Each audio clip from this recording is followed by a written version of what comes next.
I always knew from 7th grade that I was going to run something.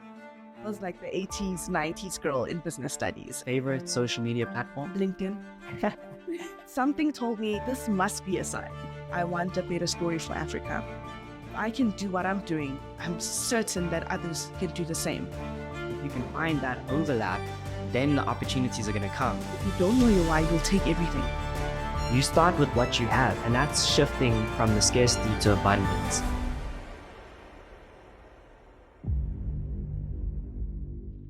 What's that?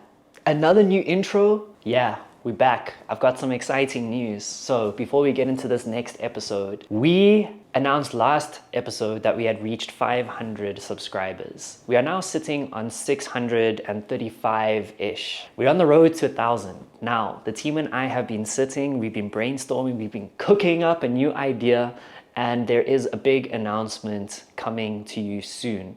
We're going to announce it first in the WhatsApp group. So if you're not in the WhatsApp group, go join the WhatsApp group. If you are in the WhatsApp group, you're in the right place. We're going to share the announcement there first, and you're going to understand a little bit more about why we're doing that once we share it. Before we get into this episode, I just wanted to say thank you so much once again for all of the support that we've been receiving.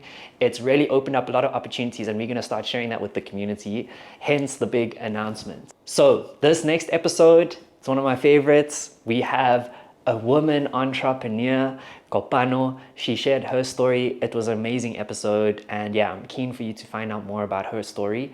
So I'm going to leave you to it. Don't forget to like, share, and subscribe, and enjoy the episode. We've got Pearl back in the studio. Thank goodness, it's been a minute. And yeah, we're about to hop into episode 27 of the C.Cast. Today, we've got a very, very esteemed guest. We've got Kopano Moshoana.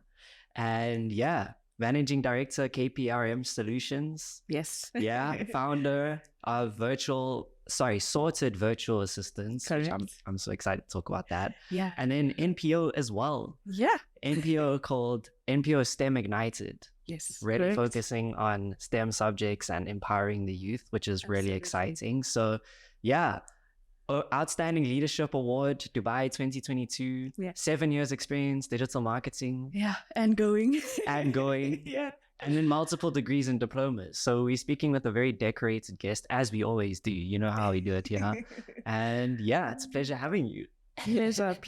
Thank you so much for having me, guys. I'm excited for today. Yeah. So let's hop into this, because I'm like, whenever we do these episodes, it's very interesting for me. First of all, I think you're the second woman business owner that we've had on the podcast. Oh, wow. And that's really exciting for me, because a lot of the time I feel like the entrepreneurial space is quite male dominated. Yeah. And we see it reflected in our audience, because a lot of our audience is actually males, mainly from 35 to about 25 is the age range. Yeah. And I was really excited to have you on today, because I feel like we need to amplify the voices of women in the entrepreneurial space, because there's so much that you guys have to offer in the space. Like sharing stories of people succeeding is what I would hope would inspire other people to take that leap, to take that risk. Absolutely. So generally, when we do these podcasts, we love to go back to the start. Yes. And I would love to hear about, where did your entrepreneurial journey begin? Because a lot of the times it starts with a seed that's planted. Yeah. So I want to go back to then. What is that seed for Kopano? Okay, well, first of all, I just want to go back to the comment that the second person in the podcast show that's a female entrepreneur. Yeah, I think that is amazing, but at the same time, it saddens me, because ladies, we need more of you. I know there's quite a few women that I know in my space that are doing incredible things. So I think maybe I need to hand some names through to you, just to have them on the show as well, just to showcase that women are doing amazing things. But I'm so glad that I'm one of the early, females that are being featured. But in terms of the start, man, where do I even begin? I always knew from 7th grade that I was going to run something. Yeah. But at the time when I did think about it, I didn't know what I was going to be running. But something in my spirit told me, no, I think I'm going to be running something of my own. I just didn't know at the time. That was 7th grade. Fast forward to 11th grade now. And I thought, funny enough, I actually thought I was going to do PR first. I wanted to be in the public relations space due to seeing my mom be in the space as well. So I come from a family of entrepreneurs, I'd say. So my dad actually ran a law firm for about 10 years before he decided to become a judge. And my mom ran a PR agency briefly for about 2 to 3 years and went back into the job force. So there's already that entrepreneurial spirit that I sort of witnessed. So would you say when you were, I want to go back to grade 7 Kopano. Yes. So grade 7 Kopano, she sees her parents in these different positions, running a law firm, also in PR space. Yes. Is that where you kind of became inspired or kind of saw yourself in them? Or take me back to that child. Yes. Yeah. Sorry, the reason why I want to go there is because I think something that's really needed in Africa is entrepreneurship, because unemployment is a huge issue. But not only that, in the next 10, 20 years, we're going to be the labor force of the world. Yes. So there's a huge opportunity for us to create businesses that are owned locally, that are not controlled by international companies. Because if we can control that workforce and provide opportunities to that workforce, then we keep that economic benefit within our economies. Absolutely. But I think a lot of it starts with that inspiration. It starts with that seed. So like if you were to go back to grade 7 Kopano, how did she know that she was going to be an entrepreneur? It's like till this day, because I get the question quite a lot. I really don't know till this day. I feel like it's spirit-led. So a lot of the things that people ask me throughout my journey, I really genuinely feel that it is spirit-led. Little did I know at the time, but when I was in 7th grade, I think the inspiration that I gained was mostly from my mother. I was much closer to her growing up and still have a great relationship with my mother. Love her so much. And when I saw her start her PR agency, it was a lot closer to what I ended up doing presently in my life. So dealing with other people, interacting with different human beings from all walks of life, and seeing her sort of in action was like, oh, wow, okay, Mom, what are you up to? It looks pretty interesting. And I think in that moment, that's when I realized, I don't know what my mom is doing right now, but I think I want to do that. And I think that's when it hit me. And 7th grade, of course, decided, you know what, I'm going to run something. I'm going to do something like this. I just didn't know what space I would be in. Fast forward to grade 11, that's when I thought I was going to be doing PR because, of course, I saw my mom and I was quite inspired.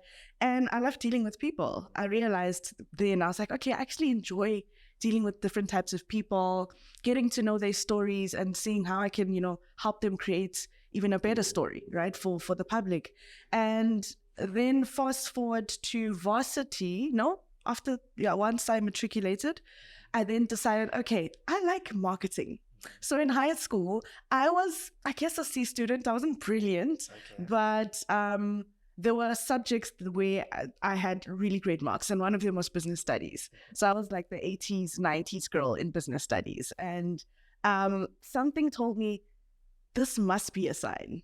You definitely have to be creating something of your own at the time.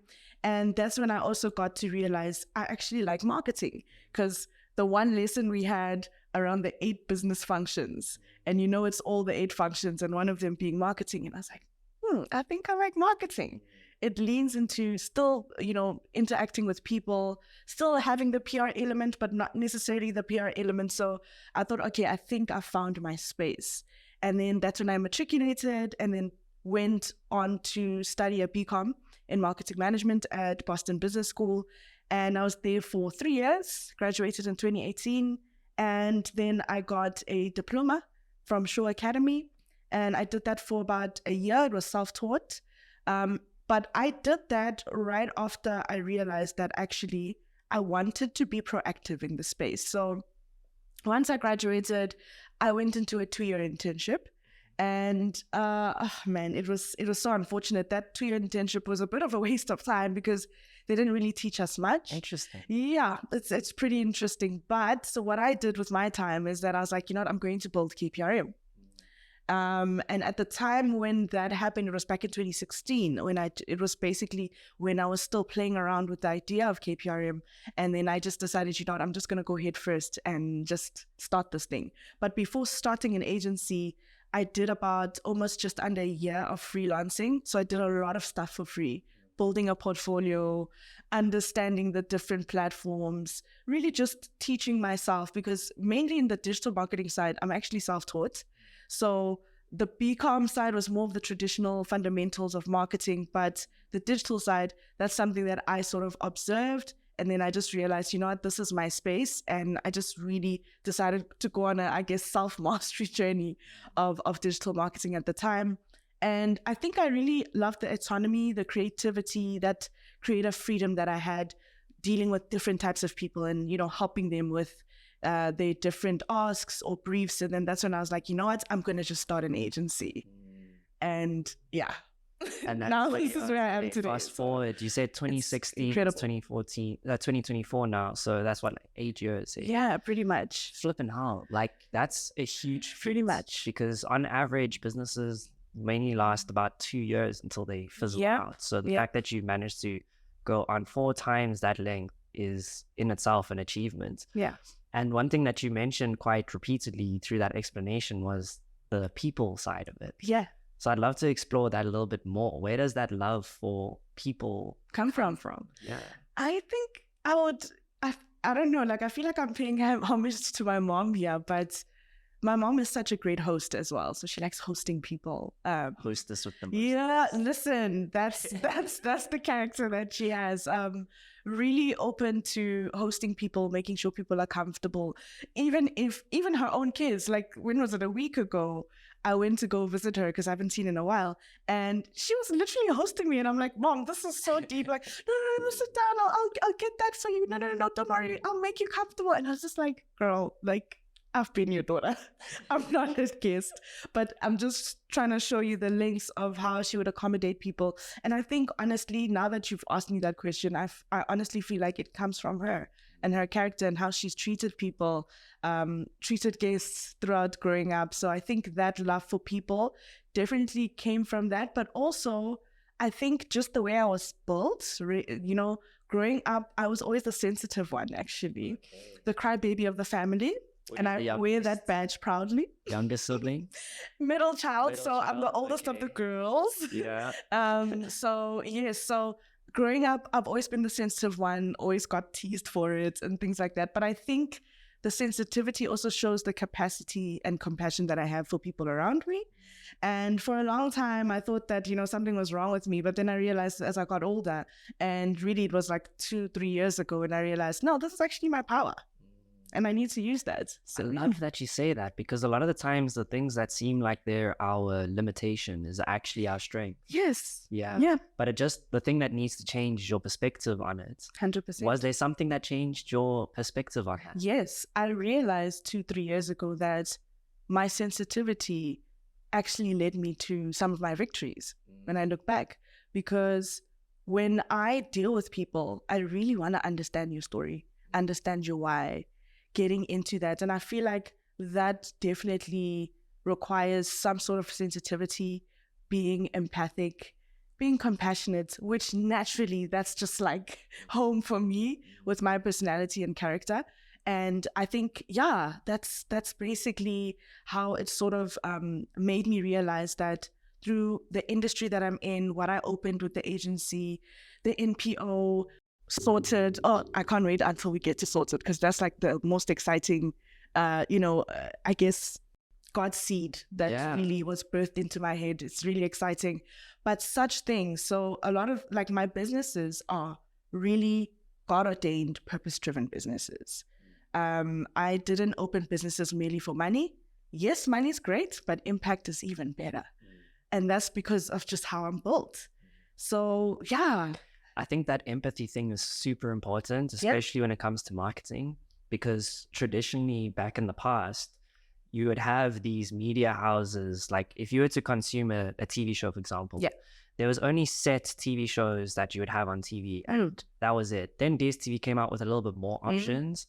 And now we've gotten to the point where it's like, you can find anything on the internet. If you're looking for a TV show or not even TV show, but if you're looking for content that is around the Arabian fruit fly, like you can find anything online. I mean, I was actually speaking to someone yesterday asking me like, what is on your TikTok feed? What do you watch on TikTok?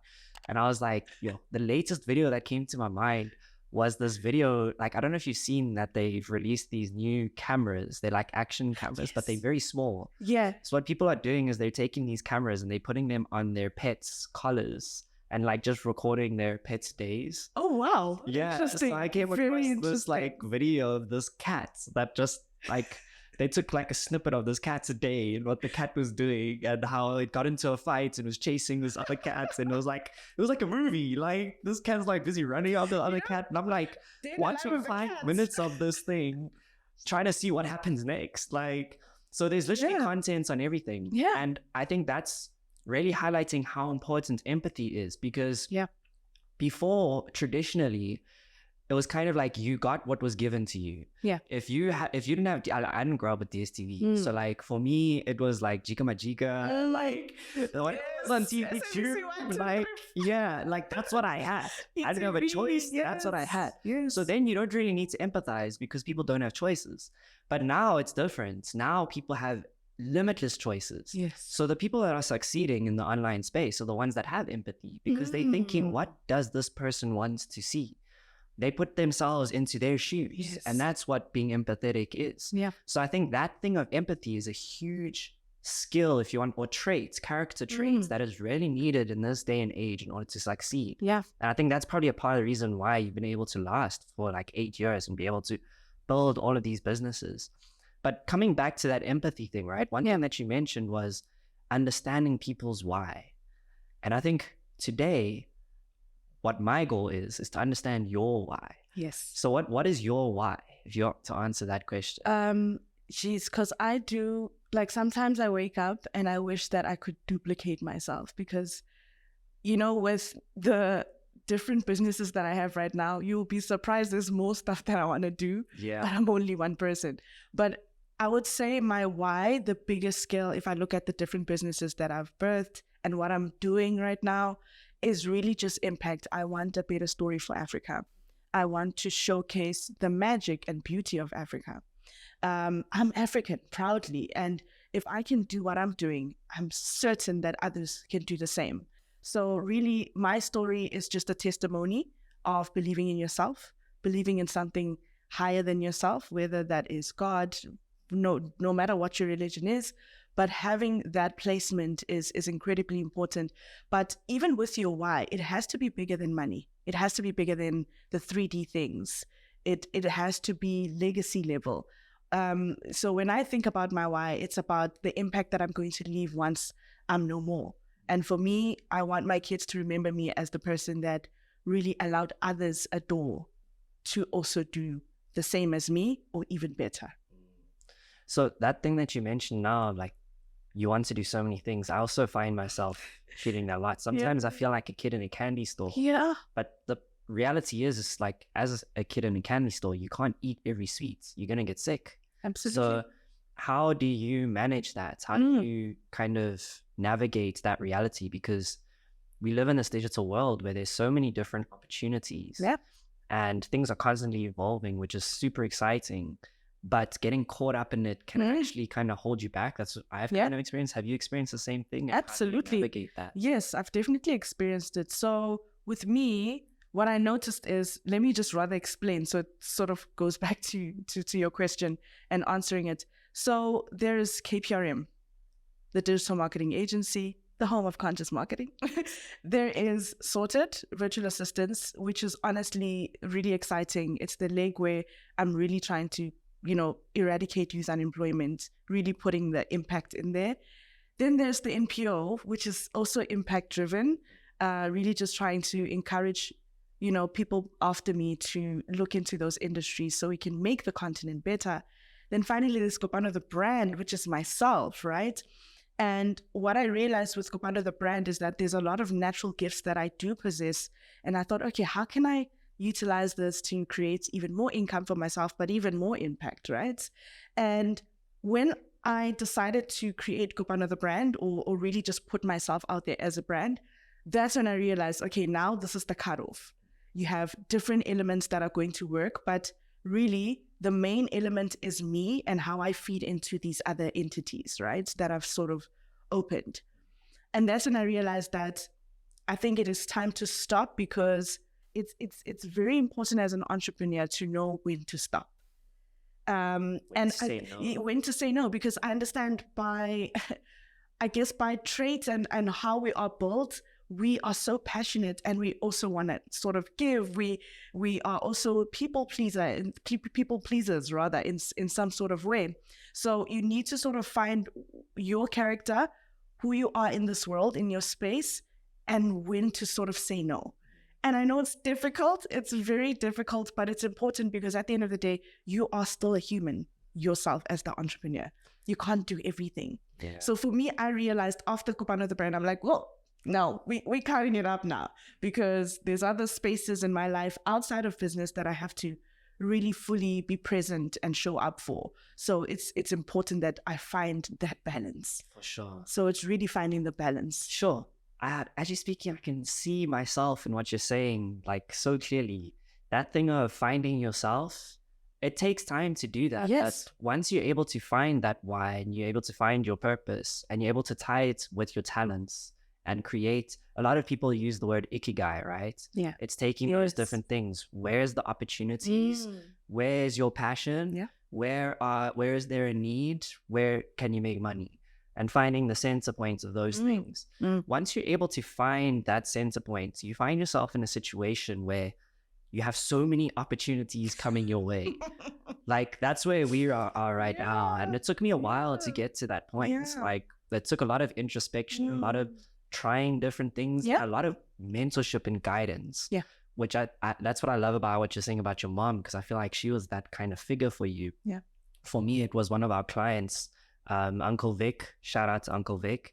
But yeah, working with him really helped me find that sense of self-mastery that you mentioned. Yes.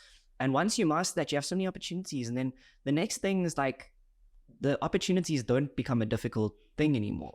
Like, finding and creating the opportunities becomes easy. The difficult thing becomes saying no to those opportunities. So I'm hoping there's someone out there, like, if you haven't reached the self-mastery point, you still need to kind of find that sense of ikigai. Where do you find the overlap between your passions, the opportunity where you can make money? And if you can find that overlap, then the opportunities are going to come. If you're someone who's found that, you're probably in a situation where you have so many opportunities. Learning how to say no is real skill to kind of develop and learn. I would say a bit of an advice on that would be, and I think it just sort of goes back to your why. If you don't know your why, you'll take everything. Yeah. When you know your why, it will be limited. Or rather, let me say, you'll filter out. So opportunity is one thing, right? For different opportunities to come through, but it's about filtering which opportunities are the right ones, because not everything that's gold is actually literally gold, right? Yeah. So it's important that you sort of go back to your why, because it's also like your anchor. It roots you, it grounds you. So when different types of opportunities come through, you're not just like everywhere. You sort of like, okay, great, I see a myriad of opportunities, but through my why, 1, 2, 3, 4, 5 opportunities make sense for me. I'll have to reject the rest. And it also just sort of goes back to having a abundance mindset.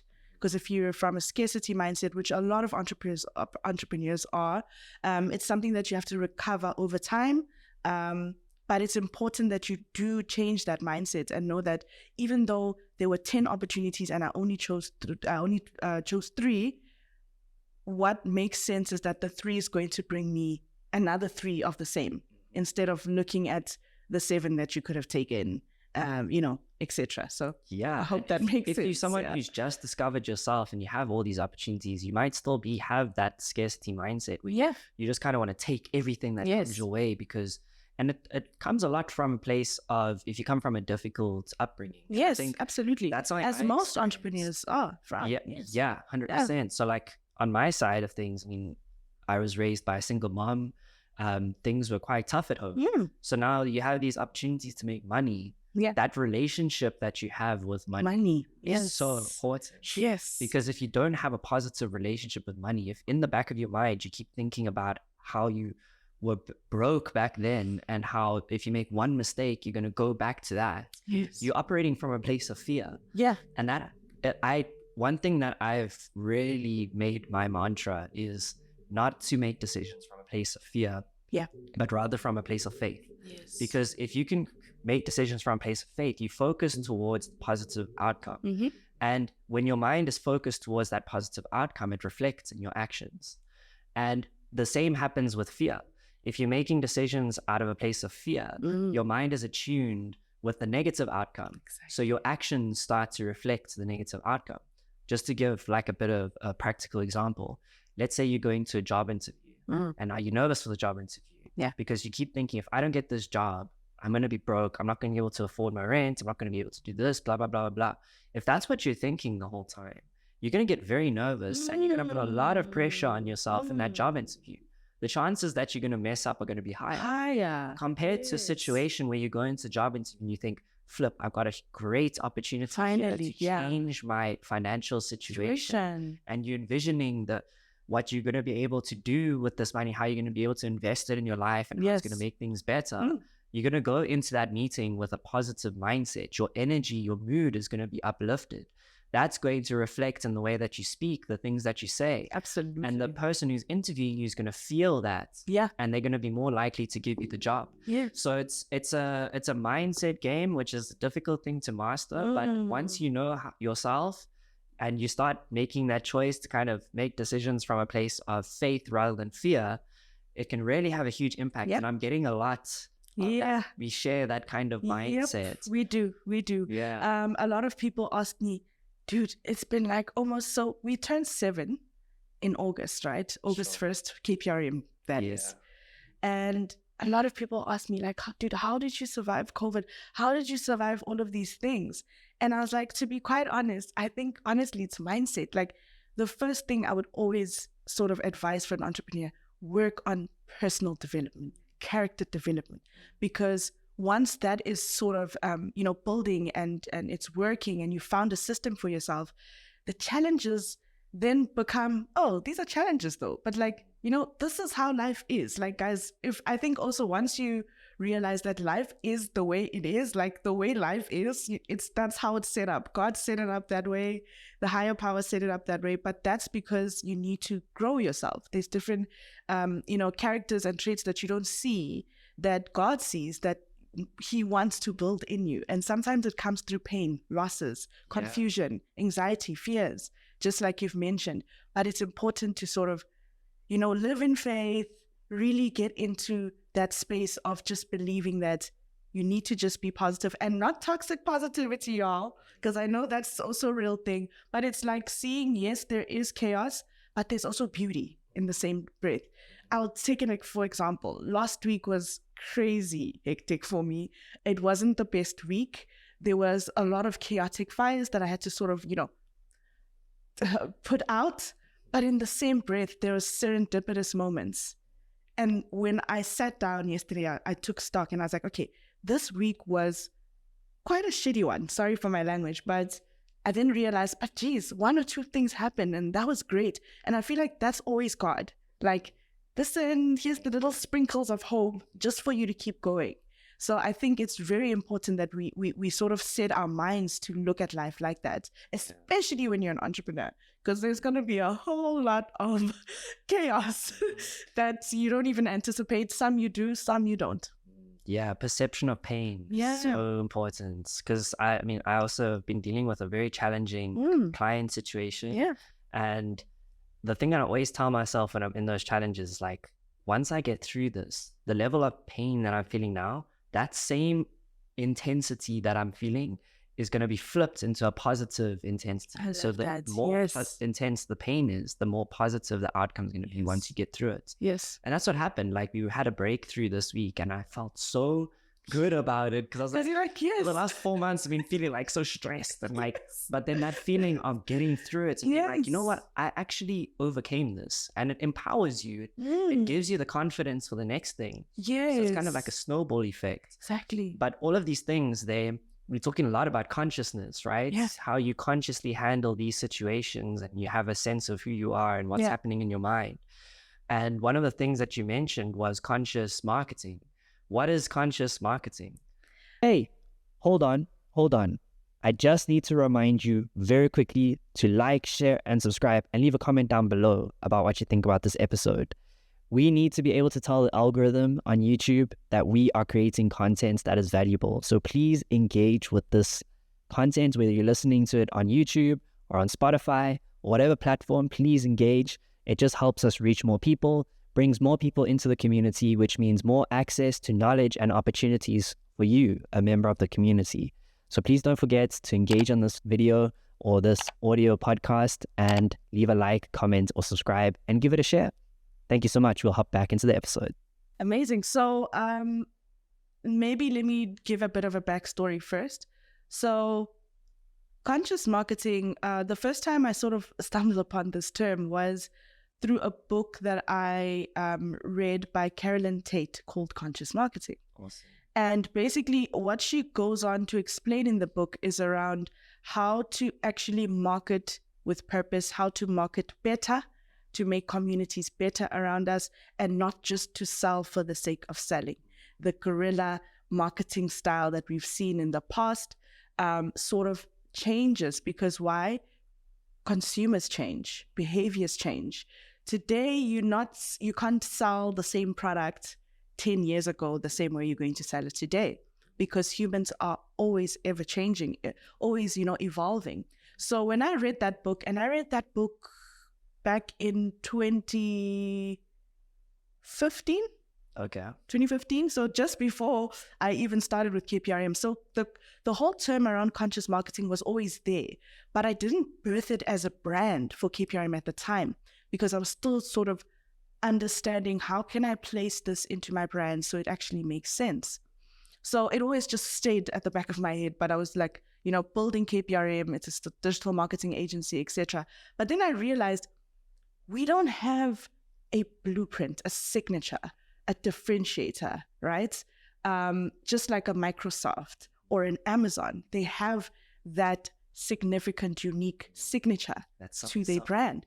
That's something, that extra sauce that helps you leap over from the space that you're in with the different types of people within your market, right? Your competitors. And spice. Yes, the spice, right? Salt bay out. Yeah. Yes, and I realized, I'm like, we need to get to a point where, and I think this was when KPRM had turned 6, between those years. And I said, okay, we've reached the 5-year mark. This is incredible. But now we need to build a brand that is bigger than us. Think bigger, but it must have that unique makeup. Not, KPRM, the other digital marketing agency. I needed that to be removed completely. So I thought, okay, how do I place something that is unique about KPRM and sort of start putting that message out there? And then I remembered that book. And I also remembered because with conscious marketing, it's not that it's some new innovative way of marketing. It's just a different approach. It's more intentional. It's more purpose-based, impact-based. So with conscious marketing, we are connecting what people really want in a product or services and connecting creative to create a beautiful holistic picture that tells a story of different brands that we work with. So it's not necessarily something out of this world innovative, but it's more around just looking at the wheel differently. We're not reinventing it, but we're just looking at it differently from a different perspective to help our clients see people differently and the people that interact with their brands or their products or their services. So the conscious marketing is really just a philosophy and approach of marketing that we very proud of utilizing in our agency. And that, of course, was an inspiration from a book that I read about conscious marketing. And she goes on to say also sort of utilizing marketing as a vehicle to tell the good stories of impact. And I love that because for me, I always say to my business partner, I want KPRM to be known as that agency where we work with purpose-driven brands that are really doing good, right? So that it's not just about money, and putting ads out there that people don't want or like, but it's really putting the ads in the right place for people to actually, appreciate the ad instead of saying, this ad is annoying me. It's more about how do we go deeper into data? How do we marry data and creative and create something beautiful? Beautiful campaigns, beautiful storytelling through the different marketing vehicles that, are at our disposal. So that's basically what conscious marketing is. I hope that sort of explains it. As you're speaking, it comes back to that thing of empathy. Yes. How there's an abundance of ads out there that are being fed to people, but not all of them are actually offering value to the person that's consuming it. And yes, the brands that are able to offer that value show that they care about the person who is watching that. Yeah. It's not about making the sale. It's about caring about that person. Thank you. And when you care about someone, you make them feel heard. You make them feel considered. Absolutely. You're essentially giving them a gift in a sense. Yes. Making them feel something. Yeah. And people make choices of how they feel. So that kind of conscious marketing approach is very powerful, because if it makes someone feel something, they're going to be more likely to take action. And that's when you see the outcome being a sale or whatever. Yes. So a lot of people say they like, sort of with the people that I've sort of shared the whole premise around conscious marketing, what is it? Because a lot of people are like, conscious marketing, like, what do you mean, girl? That sounds so zen, like, ooh, And fine, I will say that because I'm a zen person. I won't lie, I put a bit of that spice in there. But the larger frame of it is, a lot of people tend to ask me, oh, so you don't care about sales? And it's just like, no, it's not that we don't care about sales. It's that people want to be sold things differently. That's literally what conscious marketing is. It's not to say that, oh, we are removing sales and return on investment. That's extremely important. That's why we're in business at the end of the day. But how do we at least tell the story that's more relatable, making the clients feel heard, instead of just shoving information down their throats and hoping the spray and pray approach will work, and one of them will sort of, latch in and get into the story of what you're offering. But instead of doing that, just being more intentional, looking at the data, being more intentional with the data, and how do you create a story outside of those numbers, the data, so that future campaigns actually resonate with your different customers or clients. So for us, it's not necessarily that sales is not important, but it's more about, in order to get to the sale today, it looks different. People want a journey with a brand, especially when you're a new brand. You're not going to just get there, run Google ads for a huge amount. Yes, it will definitely stick, but what about brand resonance over time? Brand legacy, those type of things. Unfortunately, you can't skip that. You have to build a relationship with your customer base. And that's what conscious marketing really is. For sure. Yeah, I think that differentiating factor is something that stood out to me in what you're saying as well, is it kind of came from you as a person. Yeah. That consciousness, that empathy, relating to people, caring about people, that comes from you as the founder. Yeah. And that's why it's so important to have that sense of self, because that translates into your business. That's what makes your business unique. Yeah. So you have to start within. But now also, once you start within, you filled your cup, it starts to overflow into the lives of others. And I think that's probably where the whole sorted virtual assistance comes in, right? Yeah. So tell me more about how you go from KPRM marketing now into virtual sorted. Amazing. So this one always excites me because it's actually personally my favorite business. Sorry, Salvation. I know we're building KPRM. I love it. But Sorted is my favorite business personally. Jaleen, my business partner, knows this all too well. So how Sorted started was, before I met my business partner, Salvation, in the first business, which is an agency, I was burnt out. I was a solo entrepreneur, doing everything, wearing the many hats, and it was very overwhelming, right? Just like any other solopreneur journey or story. And in that moment, there was a time when I was following a lot of accounts in the West, so the UK, Australia. They were doing a lot of virtual assistant companies. And I was like, hey, virtual assistant, what is this? This is actually pretty interesting. So then I decided to sort of do my own research, being proactive as I am, did some research, and I realized, okay, I need a virtual assistant because I am exhausted, but I'm not in a place where I have money to add an extra overhead, but I have enough to at least pay them for their hours, for them to do certain tasks. And from my understanding, that's what I sort of saw with the other companies. But then I realized, no, man, are there any virtual assistant companies in South Africa? Because I feel like a lot of solo entrepreneurs in the country, small business owners even, need this. So that's when I just felt like I'm going to create Sorted. And that was back in 2019, December, just before COVID. And I was like, you know what? I don't know what I'm doing, but I need to do this, because if I'm understanding the value proposition of this business model, because it's really, I literally went through the actual pain point of creating the business. So I sort of understood that if I'm going through that pain point, I see this as a solution. I'm pretty sure that I can build this business model here in South Africa. And that's when I sort of just started it. At the time when I started it, I actually had another business partner, Millicent. She was absolutely great. But then she, of course, decided to leave, to go back to corporate. Everyone has their personal reasons. But, you know, I always wish her best, and we're still good till this day. And when Millicent had left, because she was with me for almost a year of Sorted at the time, she had left in 2020. And 2020 was quite, I think just for everyone, it was a very turbulent year. And even for me personally at the time, because when I was building KPRM as well, of course, I did mention that internship. But after that internship, I got an opportunity to be a junior social media manager at a startup agency for about 8 months. But then when that happened, towards the end of the 8-month, process with them, they had to retrench us all because COVID, and half of his clients left. So it was very strife. It was very hectic. And for me in that moment, I thought, geez, I'm trying to do what you're doing. And seeing this is so surreal, because I'm just like, is this what I'm going to have to deal with at some point? You know, it starts to make you question, is this the right thing that I'm doing at the time? So it was quite a hectic year. But in that moment, when I sort of stumbled upon the idea of Sorted and building it, I felt like it was also a resuscitation from God yet again on another idea that I could sort of build.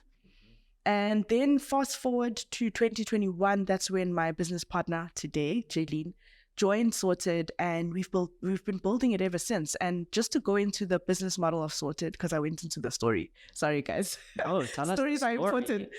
Tell the story. Yes, the story is absolutely. That's what encapsulates people. So 100%, 100%. So the business model itself. So with Sorted, we just like the middleman. So we're the middleman between client and the database of VAs that we have. So we started with a database of 20. We are now at a database of over 800 VAs to this day. Sure. And it's been absolutely amazing, because ever since we started, we've impacted almost over 10 VAs, one being two being taken in permanently into those companies, and one actually having an opportunity to become a finance manager, from a VA to a finance manager. So these stories are incredibly inspiring, because we are basically a vehicle for youth, unemployment, eradicating it, that is, because a lot of the VAs in our database are, junior level, mid-level, fairly young people, which is something very near and dear to my heart, because I'm a young person myself.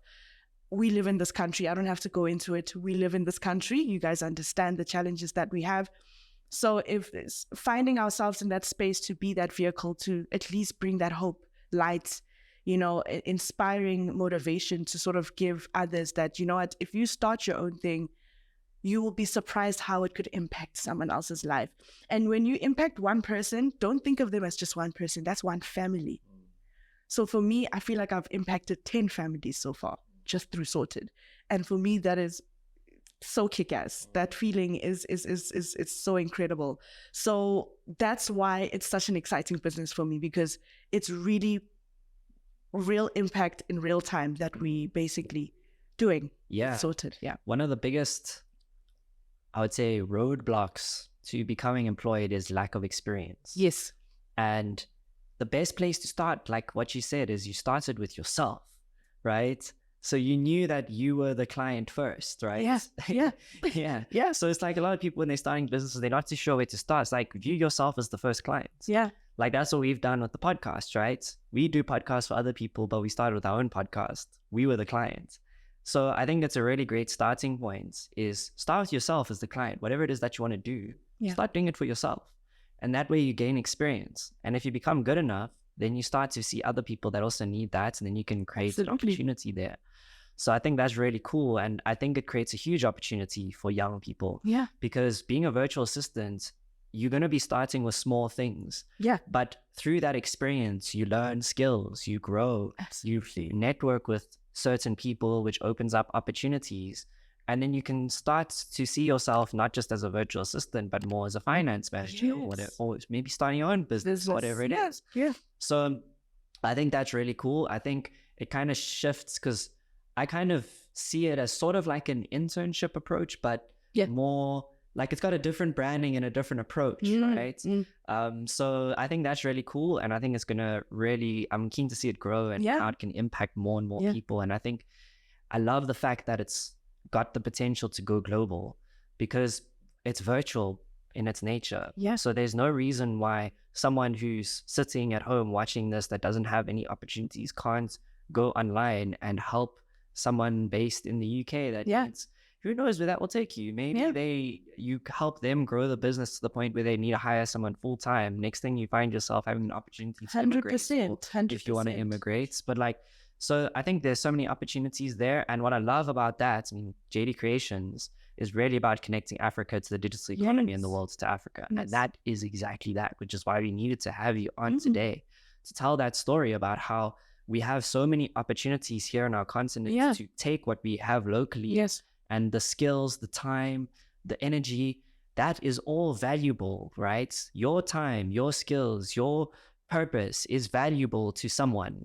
And a lot of those people happen to be overseas, that happen to have foreign currency that will pay you for that. But you need to first, number one, realize that there's an opportunity there. And number two, start working with people that are doing it, because through working with those people, you start to learn from them and you get opportunities. And if you can provide value to those people, it will come back to you. And that's what we were talking about in the Telefani episode, was how there's a value chain. When if you want to receive, you first have to give into the chain. Thank you. And that chain will come back to you at some point. So it's giving. And I think that's what people tend to struggle with, right? Is that when you give and that whole circular system has to go on, people get very impatient because they just think, I've been giving, it's not working. It's just like, no, it's coming to you. It's just not coming in your time, right? Because if it did come in your time, it's not going to be what you want entirely. So just know that God knows best. It'll come when it's supposed to come. And when it does come, man, you're gonna be like, that's why I waited so long. It makes so much sense. So yeah, man, I think, with Sorted, it's really just incredibly exciting. The sky's the limit with this business, honestly. I mean, you even went into, just going back to your comment around the internship, right? So there's different ways to skin this cat with Sorted. We also, in the process of actually launching programs and courses, because we're going to also open up an NPO leg for Sorted so that we can actually bridge the digital divide. Because what we've noticed is that a lot of VAs come to us and they're like, listen, I want to be a VA, but I don't know if I can be a VA. Like, I don't know what skills. Don't have a laptop. Exactly. There's a lot of things. There's a lot of things, Josh. So it's about going into, which for me is opportunity. Just going back to you were talking about Talifani. He always says in his interviews, you need to chase the problems. Because it's in the problems where you find the solutions. And he always says, Africa is filled with problems. And there's so much, opportunities and solutions that are sitting with you guys. The people that are just sitting there and afraid to start, guys, start. Because whatever is being birthed in you is the solution we need to actually make Africa better. For sure. Yeah, no, it's so exciting to talk to people that think in that similar way. And we need to share this message with as many people as possible, because it's really a lot of people will say, okay, you're talking about this value chain, and in order to get, I need to give, but I don't have anything. And that's the scarcity mindset, right? I don't have anything, so what can I give? It's like, no, you do have something. If you have a purpose, that's meaningful. Yes. You have time in your day. We all have time. Yes. We can make time. We have energy. You start with what you have, and that's shifting from the scarcity to abundance. Yes. If you focused on money as a resource and you don't have money, then you're going to be thinking from a place of scarcity. If you're focusing on energy, time, passion as a resource, then you realize, flip, I actually have a lot that I can. You have a lot, right? So I always even tell people that want to become entrepreneurs, like, what advice would you give me? I'm like, first of all, don't think about money. That's where you start. Don't think, oh, when I open up this business, I'm going to be rich. If you have that, listen, I have very sad news for you, because even being an entrepreneur, people that are really doing this thing properly, they know that this thing doesn't have money. Not immediately, that is. So you need to sort of just accept that the money I will see later. You being called to be an entrepreneur, I feel like it's a calling, to be quite honest, because there's so many challenges that you're going to go through. And the only way to sort of survive that is if you are called to something. So if you are deciding that you're going to be an entrepreneur, be very excited. You are called. You are called, and you have it in you. It's like going back to what you're saying. You have the reserves, the passion, the brain. No one has your brain. Utilize that. The money will come. Trust me, it will come. Yeah, it takes time. It just takes time. I always tell my team, like, we always have these opportunities that come, and I'll present the opportunities that we're working on. I always emphasize, these things take time. Exactly. It's not that I don't like money. I do. Creating a deal, for it to come to fruition, takes a lot of time. But as long as you're persistent and you keep following up and you keep doing the due diligence, it will come, and it will come when it needs to. Exactly. So like you mentioned that there's a skills gap, and I assume that's sort of where the NPO side of things comes into play when it comes to the STEM. And tell us more about how that NPO aims to fill that skills gap. Absolutely. So with the NPO for STEM Ignited, so this was birthed back in 2022 with two other lovely ladies. The one is in the tech space, digital space, just like me, but her focus is in manufacturing, production, textiles. That's her space. But she's also very passionate about entrepreneurs. The final one, she had left us, but now we have a new exec. Her space is mainly in the STEM space. So robotics, helping kids learn, the art of robotics. And, with these different topics within the STEM industries, right? It requires a certain level of mindset and perception change. And our kids, people, after us, we need to work on their mindset. Education does not look the same as well. So there's a lot of progression that's changing, disruption with COVID and everything being online. It also requires a certain mindset shift that needs to happen, right? And when we birthed the NPO STEM Ignited, our main goal with it was to create a space for primary and high school kids to not be so overwhelmed with the STEM space. Because people think maths, science, my maths marks are not that great. Like, what do you mean? Like, no, this is so overwhelming. And also sort of changing the perception of STEM careers, but also showing how broad and vast and wide the actual industries are. So it's not just an engineer, a doctor, and a scientist. There's different types of industries within the STEM space that people don't know about, and mainly the younger generation that they are not aware about, so that they can find themselves in those spaces and say, yes, I can actually find my place in those STEM related careers, and I don't have to be so overwhelmed. So the first step is just changing the perception on STEM as a whole in the country. I know there's already programs that are running, but what will make STEM different is that we're going to first change the perception and making it fun, so that people, the students and the kids can feel like, oh, okay, there is a place for me within these industries, right? That's the first step.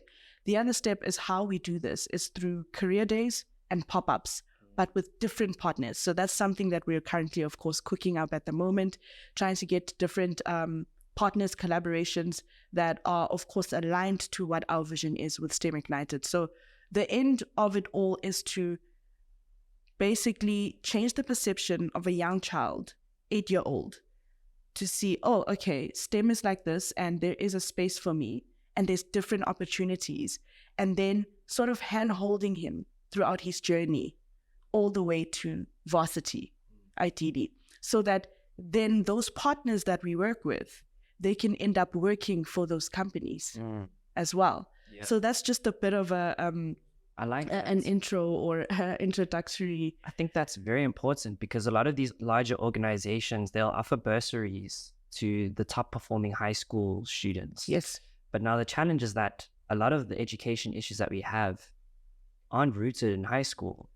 They're rooted in primary school. Exactly. So that basic education level, creating an opportunity for companies to invest from that starting points it will have a ripple effect to the point where there's more potential people that could work in their organizations in high school. Instead of offering 10 bursaries to 10 people, you wouldn't even need to offer as many bursaries, or you'd have more people to offer bursaries to. Yeah. And I think that's super important because right now what I see with large organizations, they really focus on the end part of it when entering university, but no one really focuses on the primaries. And that's where the real issue actually is. Yeah. So I'm curious to see how that can play out and what kind of ripple effect that has. The last topic that I want us to touch on, like you were talking about KPRM in the beginning and differentiating, finding your own spice. Yes.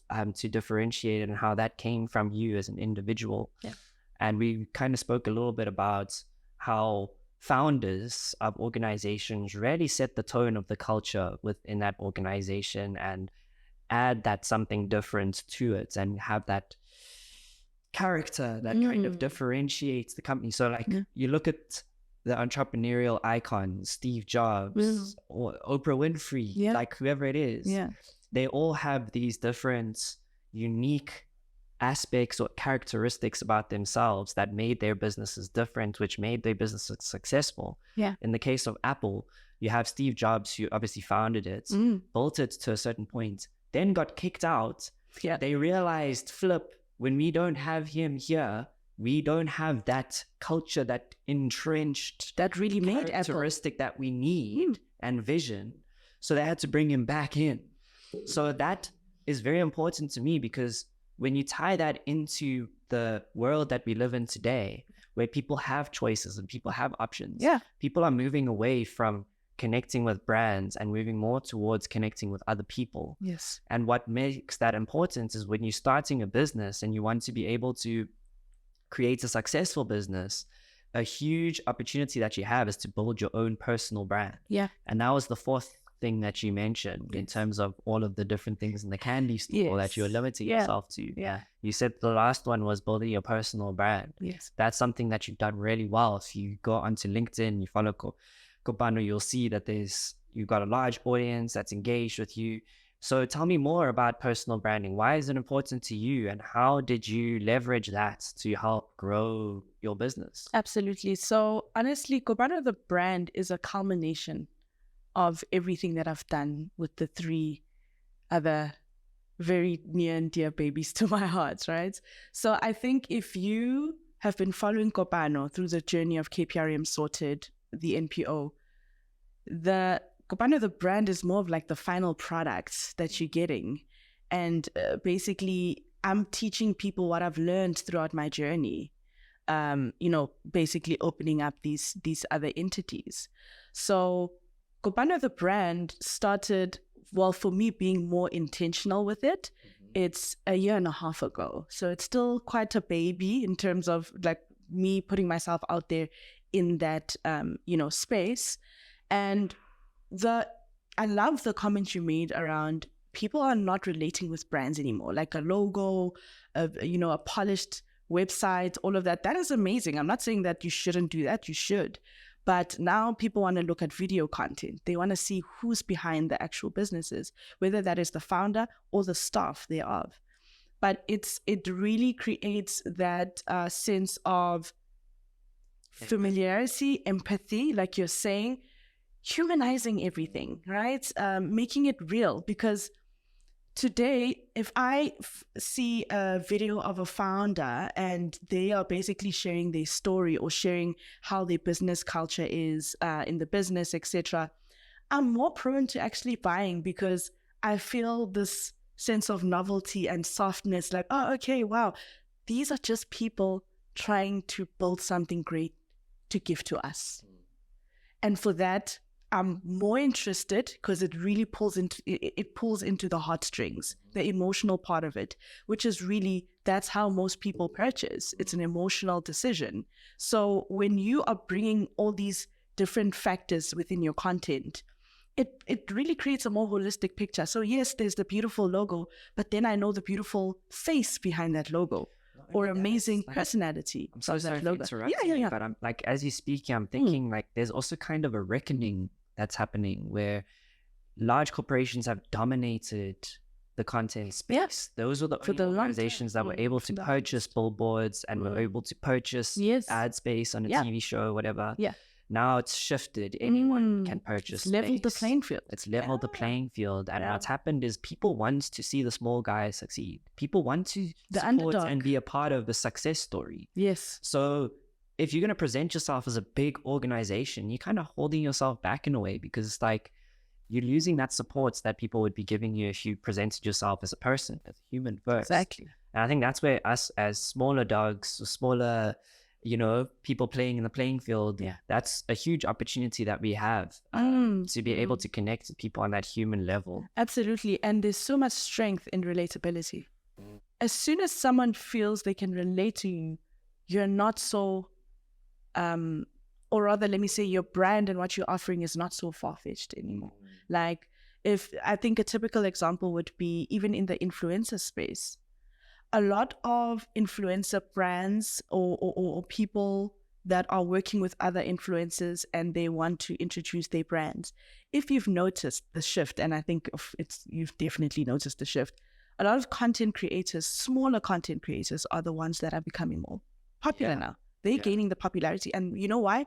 They are more relatable and more authentic. It's more real. It's not out of touch. Whereas if Kim Kardashian does a certain product, yes, it will still pull because she is Kim Kardashian. But will the effect be the same over the years? I don't know. Maybe we need to do a study there. I don't know. I'm not too sure. But I'm just trying to bring it back to the point of trying to do things for the sake of numbers or vanity metrics is not going to work anymore today. So it's about relatability, authenticity, honesty, leading with that empathy that we kept speaking about throughout the interview.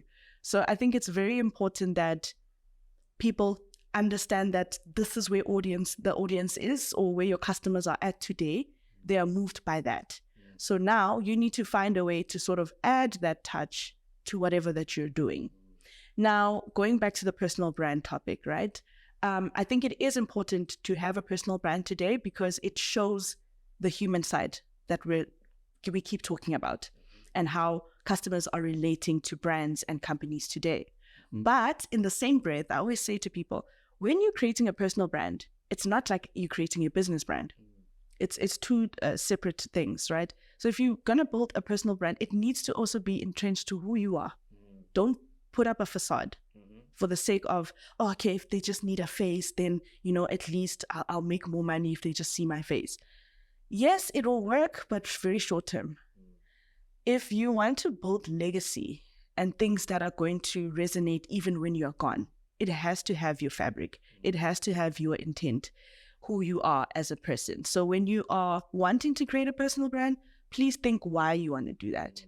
My why with the personal brand is really just everything that I've learned. I want to give it out to people through teachings, through digital consultations, through trainings. Because I enjoy to actually teach people. I enjoy talking. Like right now, I'm in my element right now as I'm talking to you. I love that. So for me, I felt that the personal brand was another way for me to sort of just keep contributing, but just in a different way. So just make sure that when you are creating the personal brand, it is really entrenched into who you are as a person, so that it actually sticks over time and not just a fad or a trend because you're trying to appear that you care. Because a lot of people actually create personal brands without it being genuine. Yeah. There's a lot of that. Influences as well. But people are starting to realize that social media isn't real life. Yes. If you go on Twitter, you'll see there was a specific political party that thought they were going to roll over everyone in the election. On Twitter, you would have thought, hey, this party's going to win. And then you saw what happened. Now everyone's like, wait, hold on. Now everyone's confused on that platform because they're like, wait, this is not what you... Guys, social media is not real life. And it applies with influencers as well. Yeah. Someone might look like they're driving a nice car. They're traveling to all these different places. Yeah. Guys, social media is not real life. All right, Kopano. Yes. What is the best ever advice that you've received about marketing? Keep it simple. It's always sticked with me. So I'm not too sure if you're familiar with Seth Godin. So I call myself the New Age Seth Godin. I love his philosophies. Very in touch, heart-based, empathetic, and keeping it simple. Don't complicate things. The best way to do marketing is to simply have a conversation with people and not make it all about you. Make it about them. Nice. Favorite social media platform? LinkedIn. But slowly TikTok is becoming a favorite. Yeah. Okay. What is your favorite current trend in digital marketing? Right now? Yes. Storytelling. Okay, it's not even a trend, but it's always been there. But I've always been a fan of storytelling. I think over and above that, I would say utilizing, TikTok has been such a huge disruptor, right, over the past recent years. And I just feel like the way of basically really approaching stuff with content from a video perspective, that trend and how TikTok sort of just disrupted the entire algorithm of Instagram as well, and not necessarily making things so prim and proper and pretty. I like that trend because for me, it just sort of broke that facade. A facade of trying to be perfect all the time and actually being real. Yes. So that's the trend that I definitely am enjoying, like just the approach on how video content is being created today. I love that. One misconception about digital marketing that you would like to clear up for anyone? Digital marketing is not social media. Yeah. Because a lot of people are like, no, I know how to do digital marketing. Amazing. Show me your portfolio. And then it's just pretty pictures on Instagram. No, guys, that's not digital marketing. There's so much that comes. There's so much vastness, going back to what I was saying previously.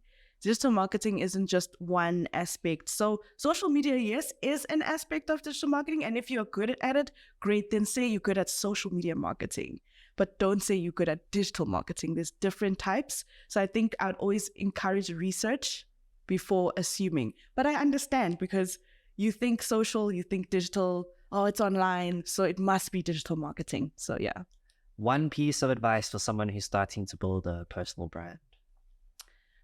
Lead with authenticity. Go back to your why all the time. Simon Sinek said it quite perfectly.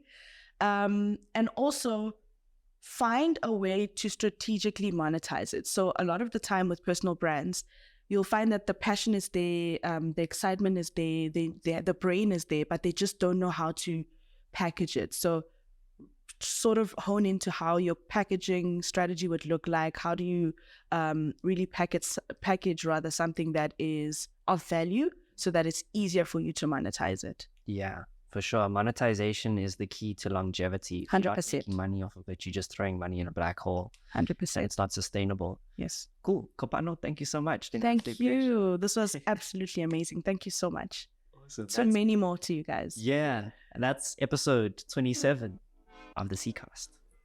Thank you so much for watching this latest episode of the C.Cast. If you enjoyed it, please like, share, and subscribe. We're trying to achieve a huge mission and we need you to invest in it. The best way to do that is by liking, sharing, and subscribing, and leaving a comment down below. By doing that, you help the algorithm understand that we are offering content that is valuable and it will reach more people. There might also be someone out there that just wants to learn a lesson or who might be able to take something away from the podcast. Share it with them. And lastly, if you would like to be more involved in the community, if you want access to opportunities, knowledge from our experience in the digital marketing space, or to connect with other people who are like-minded in uplifting the continent, starting businesses and using tech and creativity to make them successful, join the WhatsApp group by scanning the QR code and we'll chat with you there. Until then, bye.